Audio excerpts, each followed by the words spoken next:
Hello दोस्तों, मैं नवेद अहमद एक नई कहानी लेकर आपकी खिदमत में हाजिर हुआ हूँ। किसी के खुशहाल जीवन की बर्बादी की दास्तां बयान करती ये कहानी है। हुस्ना अपने पति आसिफ और 2 बच्चों के साथ एक खुशहाल जीवन जी रही थी।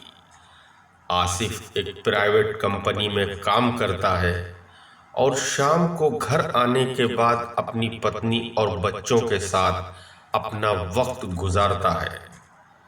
आसिफ बाजारों में या किसी की दुकानों पर कतई नहीं बैठता।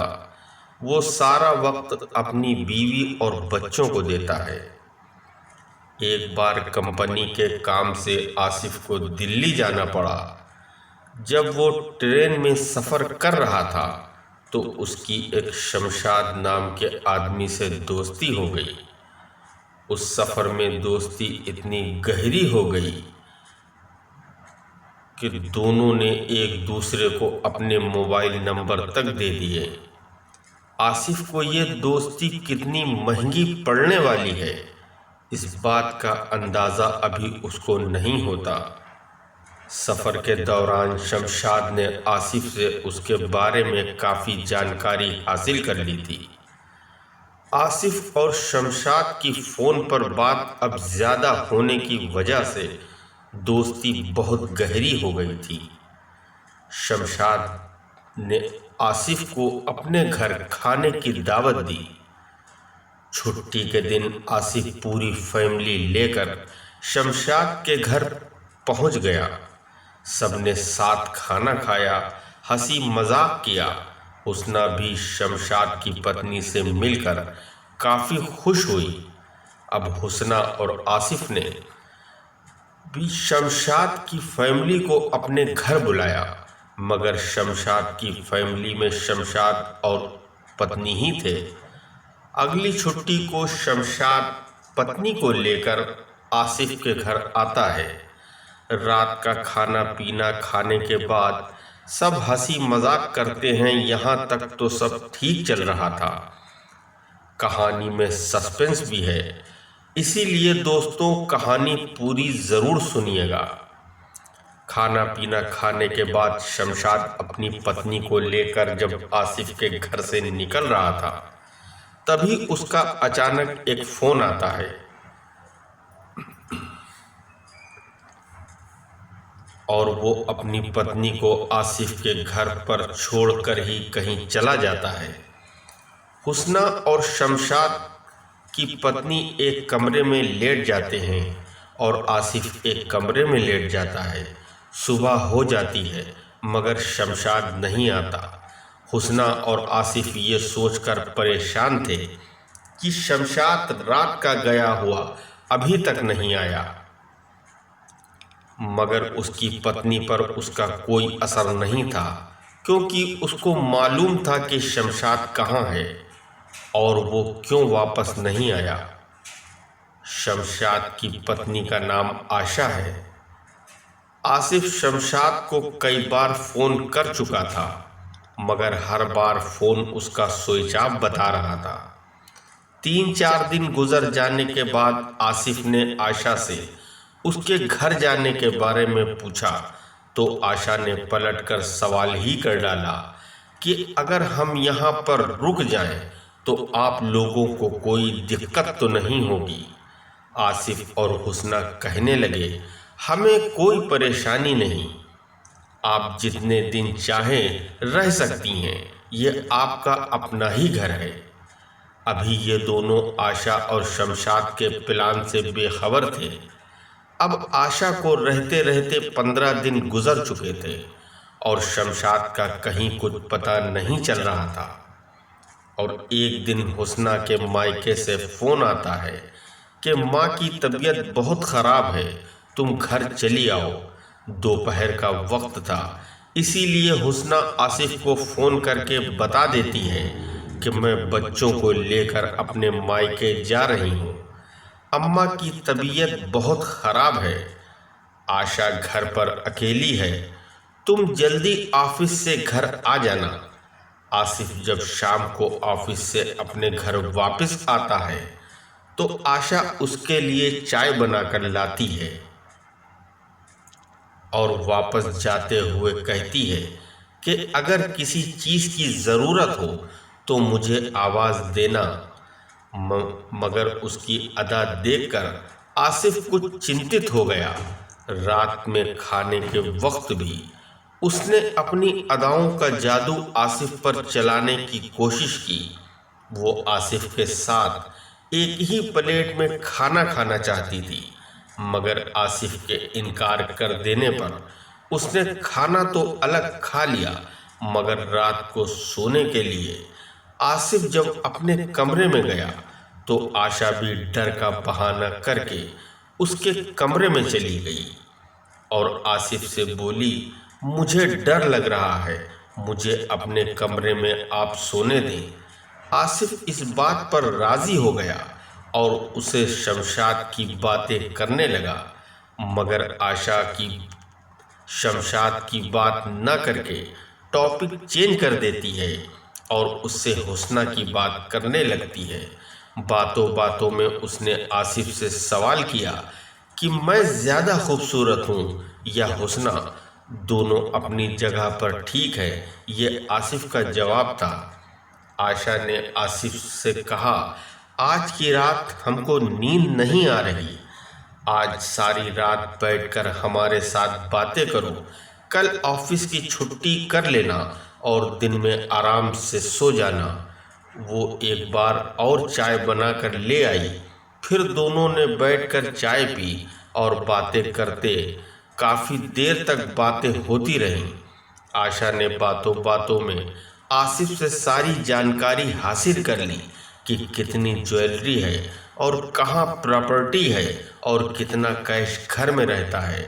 आसिफ को नींद लगने लगी, मगर उसको याद आया कि वो मेन डोर लॉक करना भूल गया है।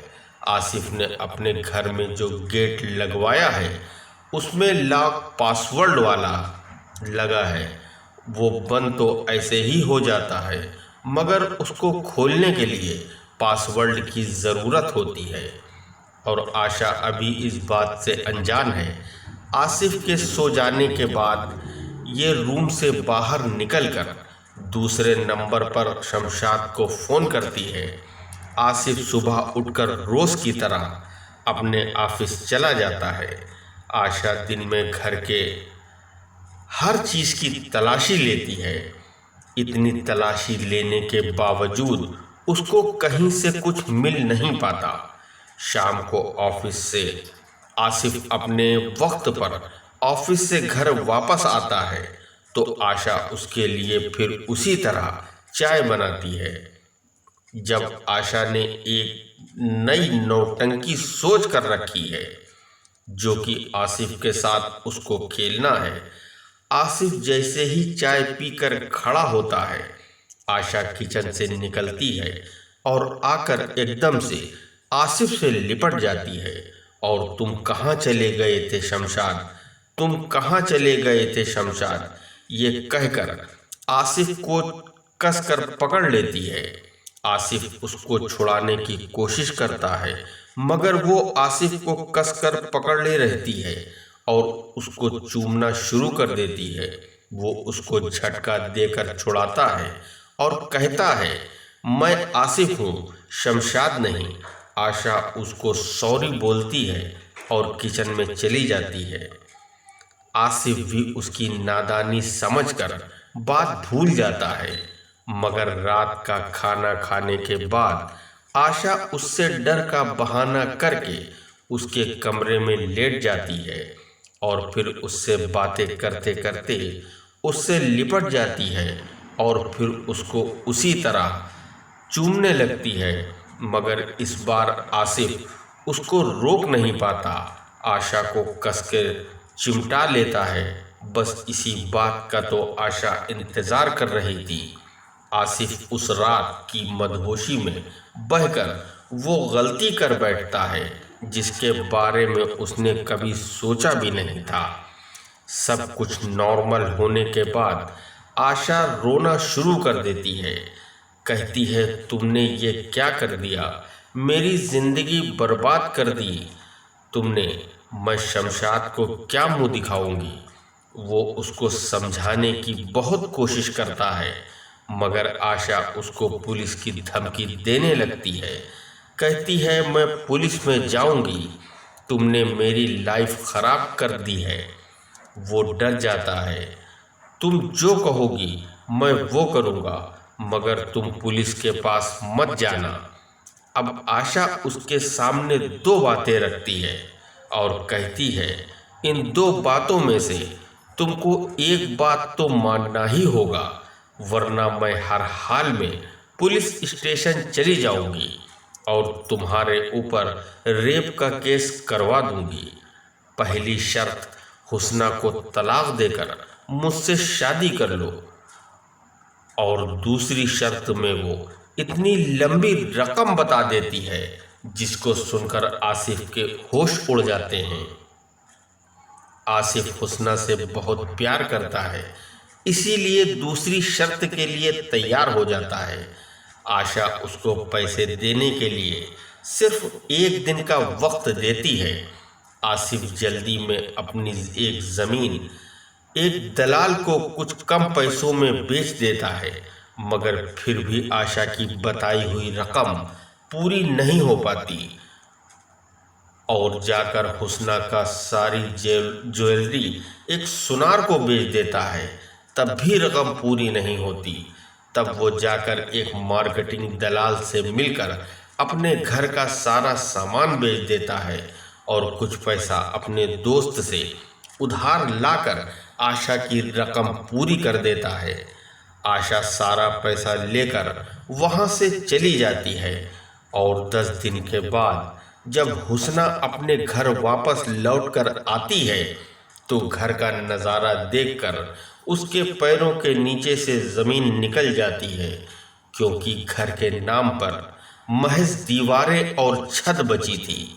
वो आसिफ से बार बार सवाल करती है कि ये सब क्या हुआ है, कैसे हुआ है, मगर आसिफ उसको कुछ भी नहीं बताता।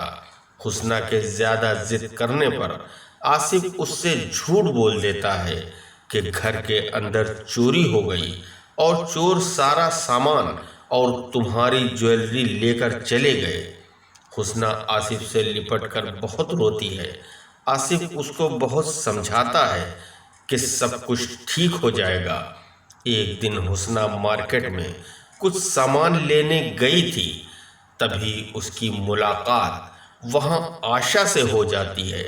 हुस्ना आशा को अपने घर में हुई चोरी की बात बताती है और अपने घर चलने को कहती है, मगर आशा बहाना बना देती है और वहां से चली जाती है।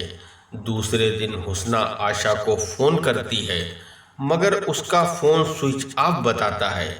हुस्ना उस दिन कई बार उसको फ़ोन करती है और हर बार फ़ोन स्विच ऑफ ही बताता है।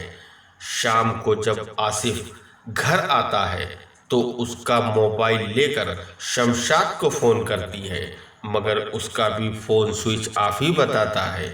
हुस्ना आसिफ से कहती है कि एक दिन हमको आशा मार्केट में मिली थी, मगर वो हमसे पहले की तरह नहीं बोली।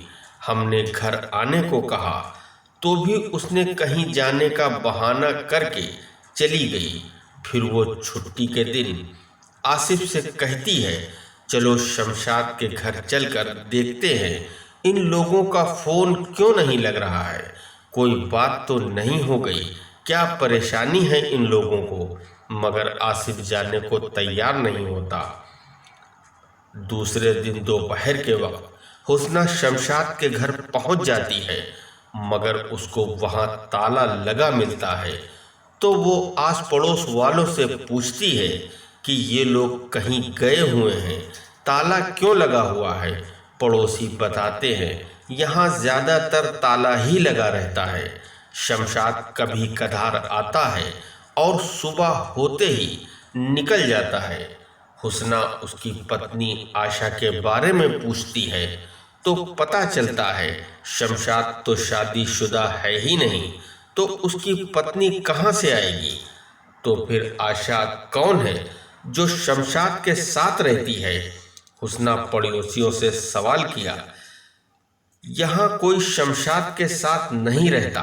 हाँ, एक लड़की कभी कभी उससे मिलने जरूर आती है। उसका नाम हम लोगों को नहीं पता। वो शायद उसकी दोस्त है। ये सारी बातें सुनने के बाद हुस्ना के पैरों के नीचे से जमीन खिसक जाती है और रात को आसिफ के घर आने के बाद ये सारी बातें उसको बताती है और वो इस बात को सोचती रहती है कि आखिरकार हम लोगों से इन्होंने झूठ क्यों बोला। आसिफ भी ये बातें सुनकर चौंक जाता है और फिर वो समझ जाता है कि आखिरकार हमसे दोस्ती क्यों बढ़ाई गई थी। वो हुस्ना से कहता है, इन लोगों ने हमारे साथ बहुत बड़ा खेल खेला है। हमारे घर में कोई चोरी नहीं हुई, बल्कि इन्हीं लोगों ने हमको लूटा है। हमसे इतनी बड़ी गलती हो गई थी, इसीलिए हम डर गए थे और हमने अपना सब कुछ उसके कहने पर उसको दे दिया था। ये सारी बातें सुनने के बाद वो आसिफ को लेकर सीधी पुलिस स्टेशन जाती है और अपनी सारी कहानी वहां जाकर एक अफसर को सुना देती है। आशा और शमशाद के खिलाफ एफआईआर दर्ज करा देती है। काफी ढूंढने के बाद पुलिस शमशाद को पकड़ लेती है। शमशाद पर पहले से ही कई चोरी और लूट के मुकदमे दर्ज थे। वो जहां भी रहने जाता था वहां अपना नाम बदल कर रहता था। शमशाद के बताए हुए ठिकाने से आशा को भी पकड़ लिया जाता है। आशा पर भी पहले से कई और चोरी के मुकदमे हैं। उन दोनों के पास से कोई पैसा बरामद नहीं होता।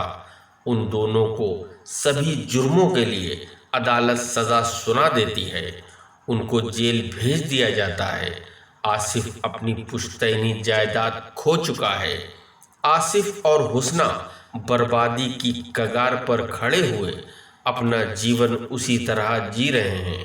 आसिफ उस दिन को बहुत मनहूस मानता है जिस दिन उसकी शमशाद से दोस्ती हुई थी।